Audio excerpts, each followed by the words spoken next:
Buenas tardes, bienvenidos a todos a esta presentación virtual.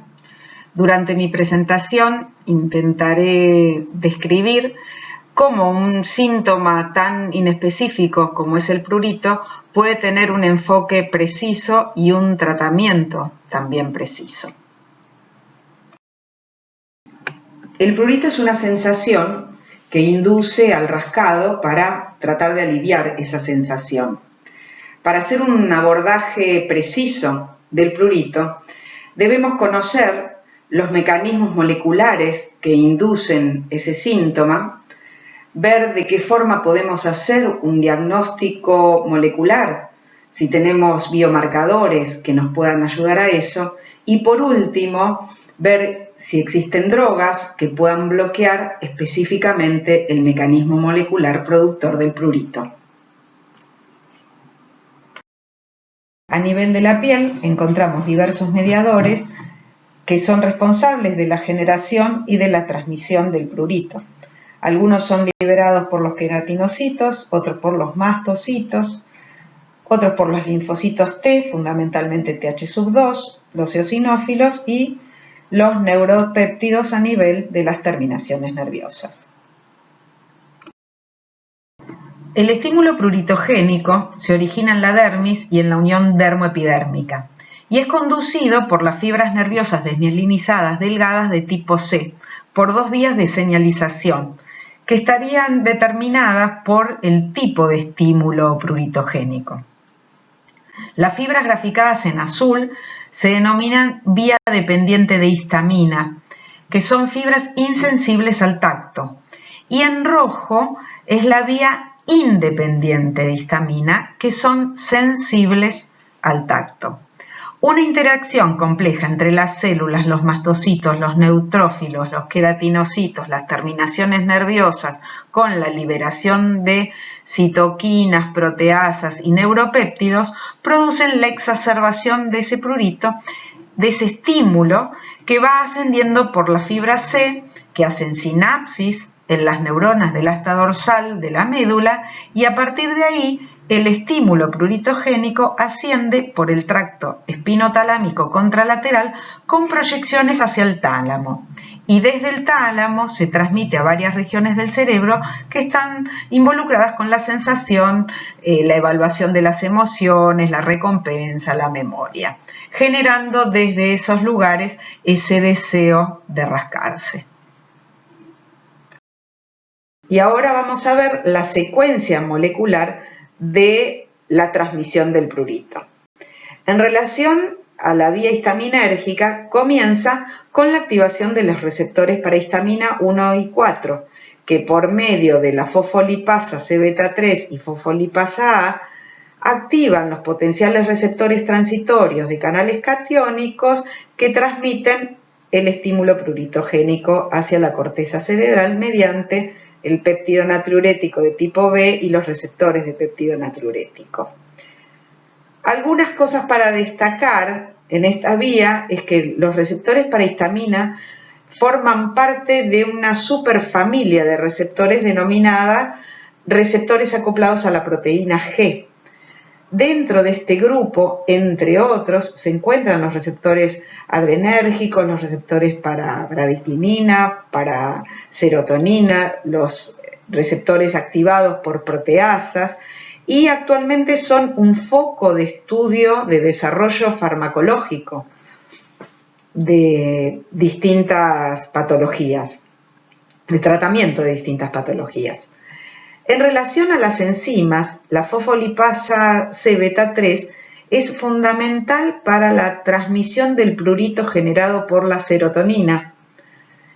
Y en relación a los potenciales receptores transitorios, estos pueden ser activados por estímulos físicos como son las altas temperaturas, los pH bajos, los endocannabinoides y por la capsaicina. Esto ya nos está mostrando cómo estas vías se activan por estímulos distintos a la histamina y en los cuales los antihistamínicos no son efectivos. En relación a la vía no histaminérgica, la activación se produce a través de otros receptores. Hay una leguminosa, la Mucuna pruriens, o grano de terciopelo que contiene una mucina, la mucunaína, es una proteasa que activa los receptores activados por proteasas, que por medio de la fosfolipasa C activan los potenciales receptores transitorios que inducen la transmisión del prurito hacia la corteza cerebral por el mecanismo independiente de histamina. Otras sustancias como la cloroquina, unos péptidos de origen murino y la beta-alanina, por acción de receptores activados por proteasa, transmiten el prurito activando potenciales receptores transitorios que sobre otros receptores activados por proteasas en las neuronas transmiten el prurito hacia la corteza cerebral. Con lo cual acá ven distintos puntos de tratamiento o de bloqueo que se podrían evaluar para el tratamiento del prurito. Bueno, hasta el momento ya vimos el mecanismo molecular de generación y de transmisión fundamentalmente del prurito. Ahora vamos a ver los conceptos clínicos del prurito para ver cómo después podemos juntar todo. El prurito se clasifica según el tiempo de duración en prurito agudo, menos de 6 semanas, crónico, más de 6 semanas. La primera clasificación para agrupar las distintas patologías que producen prurito es la que los divide en el grupo 1 con enfermedades de la piel, el grupo 2, prurito sin enfermedades de la piel, y grupo 3, el prurito con severas lesiones de rascado. Y aquí tenemos otra clasificación del prurito, que por un lado está el prurito que acompaña a las enfermedades dermatológicas y el prurito de otras patologías que uno podría interpretarlo como los pruritos, que son los pruritos de origen desconocido y que dejan de ser de origen desconocido cuando encontramos la causa. Y en aquellos que no encontramos la causa serán claramente los de origen desconocido. Las enfermedades de origen dermatológico, las enfermedades inflamatorias de la piel, son las más estudiadas en las últimas épocas, encontrándose distintos mediadores inflamatorios pasibles de ser bloqueados, en el caso de la dermatitis atópica y específicamente para el prurito, la interleuquina 31. Y por otro lado, la psoriasis también, el conocimiento de todos los mediadores e interleuquinas que intervienen son pasibles de ser bloqueados y disminuir el prurito que genera. Otras enfermedades inflamatorias de la piel cursan con niveles elevados de interleuquina 31, como son la dermatitis herpetiforme, el prurigo nodular, el pénfigo bulloso y el líquen plano. En relación a este último, hay una publicación que encuentran que si bien está elevado, la interleuquina 31 no se correlaciona directamente con la intensidad del prurito, con lo cual avala la posibilidad de otros mediadores responsables del prurito en esta patología.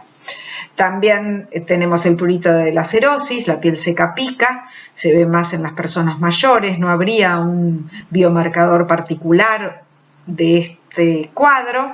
La escabiosis, que genera un prurito más intenso durante la noche y que se piensa que es producido por una reacción de hipersensibilidad al Sarcoptes y que puede generar prurito hasta después de resuelto el cuadro, y la pediculosis, en la cual el prurito se sostiene que es desencadenado por la saliva del piojo.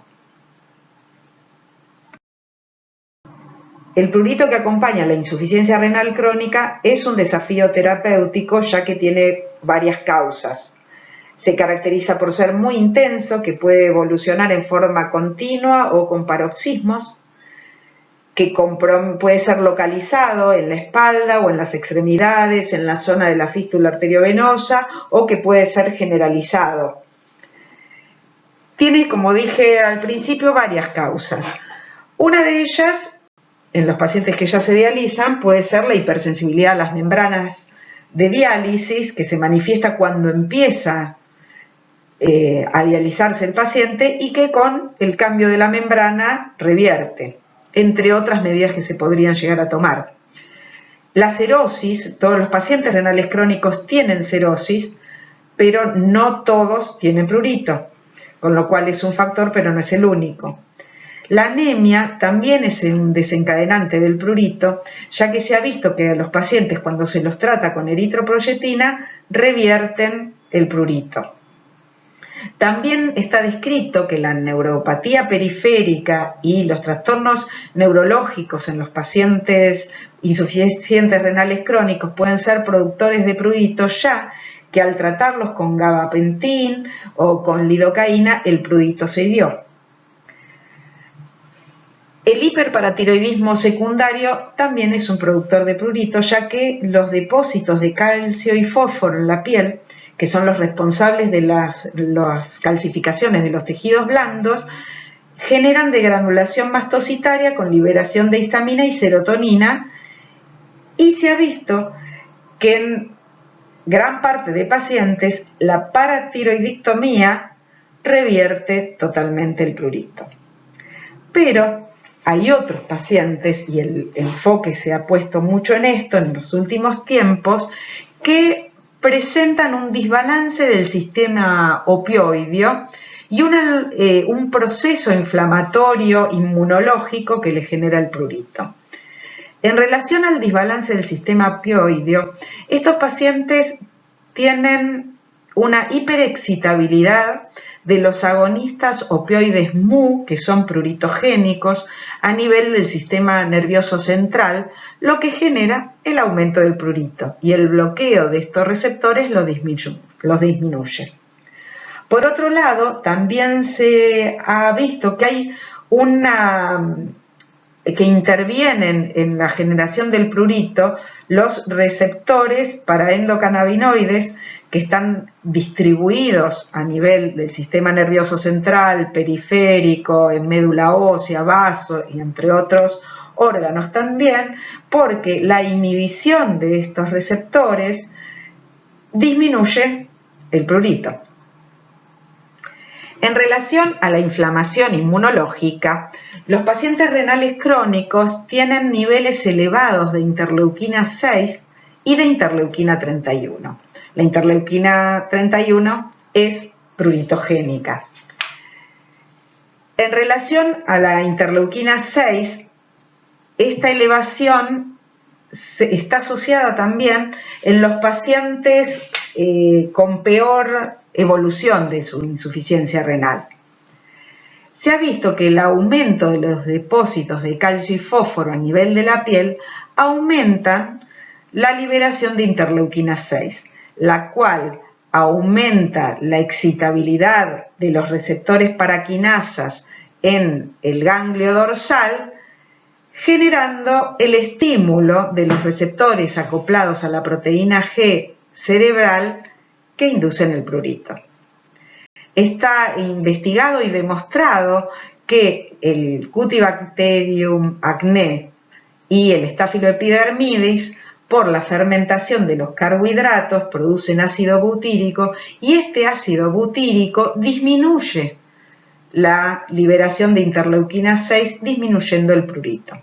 Con lo cual acá tenemos otros lugares de intervención molecular para disminuir el prurito de los pacientes insuficientes renales crónicos.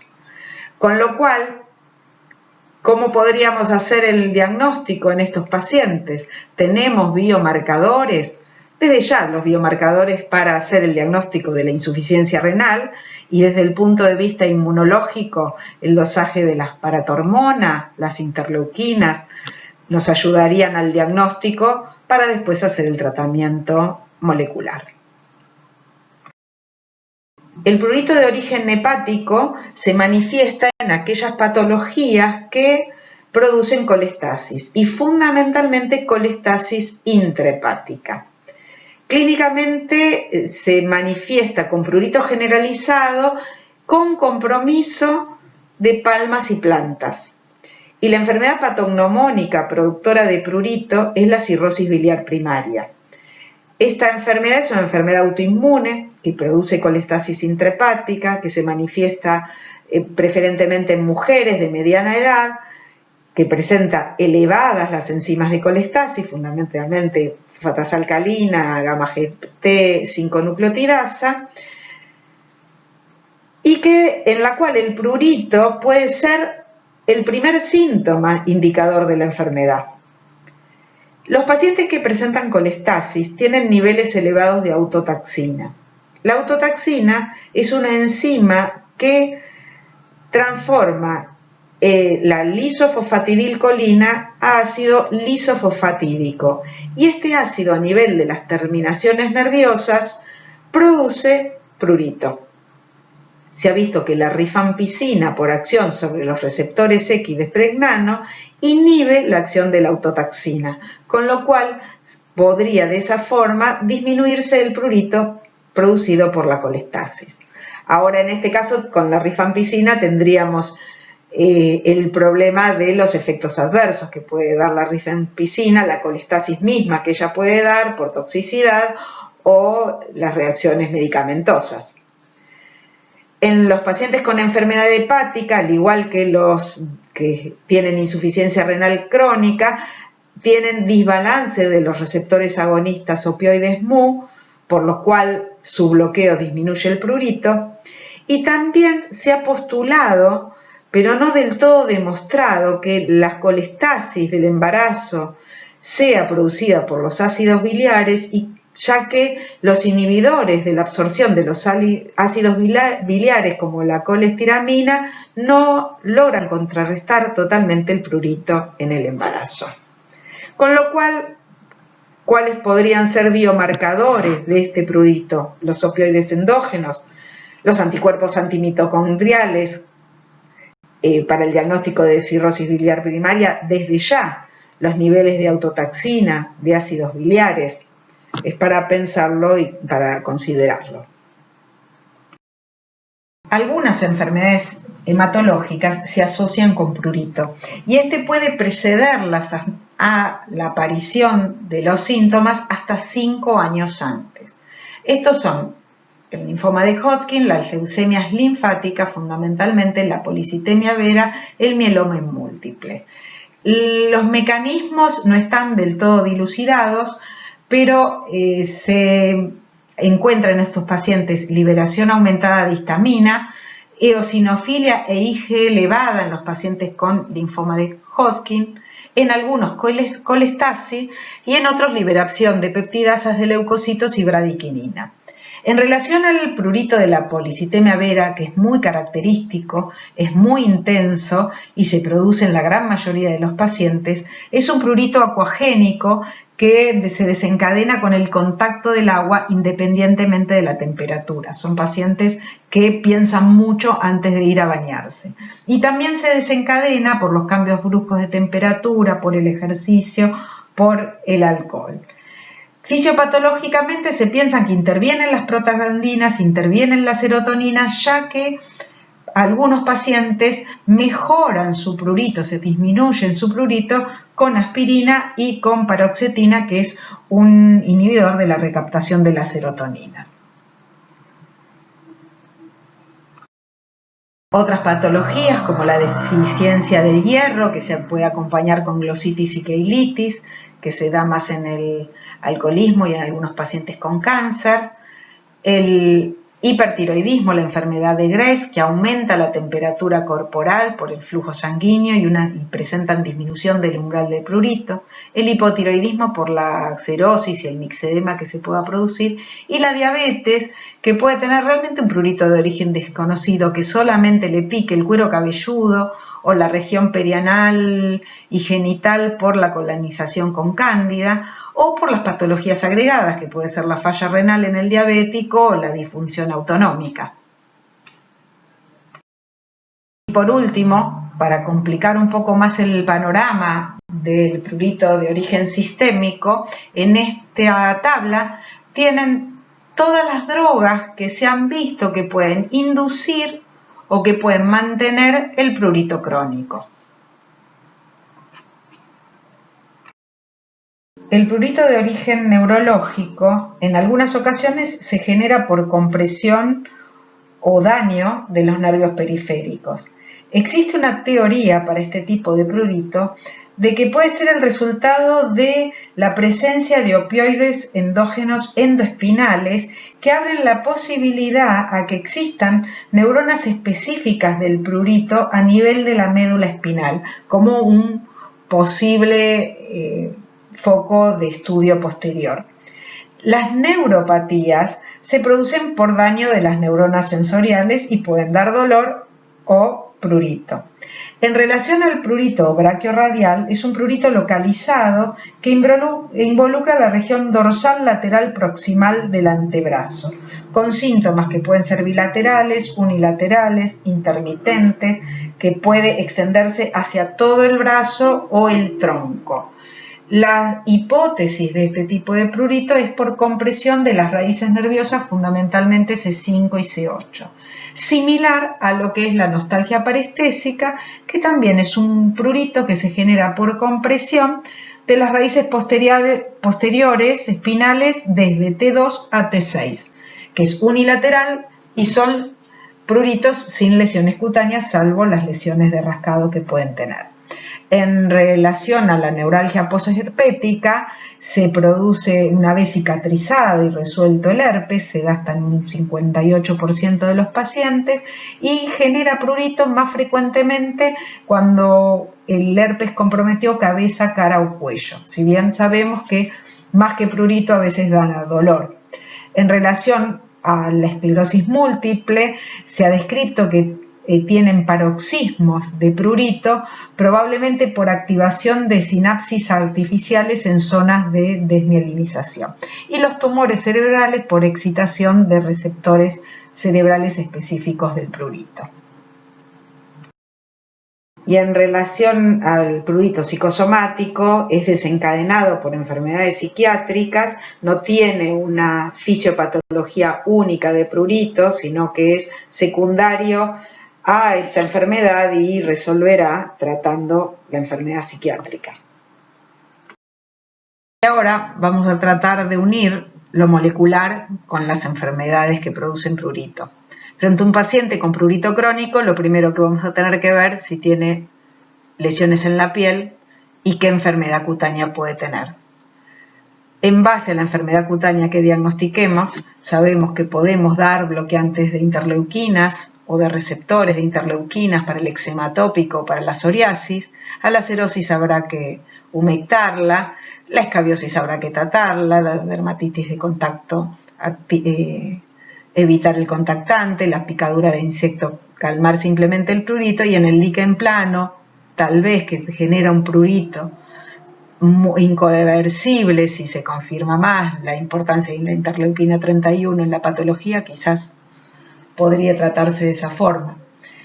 Cuando el prurito es sin lesiones cutáneas, tendremos que buscar la enfermedad sistémica que acompaña ese prurito, y así podemos investigar la insuficiencia renal crónica o la colestasis con los parámetros de laboratorio habituales y, según la intensidad del prurito, buscar otros biomarcadores para que nos oriente hacia qué mecanismo bloquear. En los linfomas de Hodgkin se pueden hacer estudios moleculares para diagnosticar más precozmente la enfermedad de Hodgkin, la policitemia vera, en los pacientes con HIV que pueden tener prurito también, o el hipertiroidismo. Dentro de las causas neurológicas buscaremos las nostalgias, las compresiones o si hubo antecedentes de herpes, y las causas psicógenas. En base a eso, hecho el diagnóstico, veremos cómo lo podemos tratar. Ya para terminar, la última etapa de aplicar la medicina de precisión es tratar bloqueando el mecanismo molecular. En este cuadro y en el siguiente vemos las distintas drogas descritas capaces de bloquear los receptores que inducen prurito. A este cuadro hay que agregar el nemolizumab, que es un bloqueante de los receptores de interleuquina 31, que hoy por hoy se sabe que interviene en la dermatitis atópica, en el proceso inflamatorio y también en la generación del prurito. Y este segundo cuadro, donde están incluidos otros mediadores que no estaban en el primer cuadro, y acá los canales de calcio de los potenciales receptores transitorios que también pueden ser bloqueados. Y llegamos al final. Como todos sabemos, el prurito es un síntoma que altera muchísimo la calidad de vida, que acompaña varias enfermedades, que cuando son de causas dermatológicas, controlando el proceso inflamatorio, muchas veces controlamos totalmente el prurito y en otras no tanto, y que es un gran desafío en los pruritos de origen desconocido, ya que en estos casos tenemos que agudizar nuestro criterio clínico para encontrar la etiología del mismo y en base a eso tratarlo. Vimos en esta charla la fisiopatología del prurito, las características del prurito en algunas enfermedades con sus mediadores y sus receptores, y por último, cómo podemos bloquearlo molecularmente. Espero haber sido clara, no haberlos aburrido, haberles dado algo de información para ayudarlos en el enfoque de los pacientes que se les presenten con prurito, ya sea de enfermedad dermatológica o de origen desconocido. Les agradezco mucho por la atención.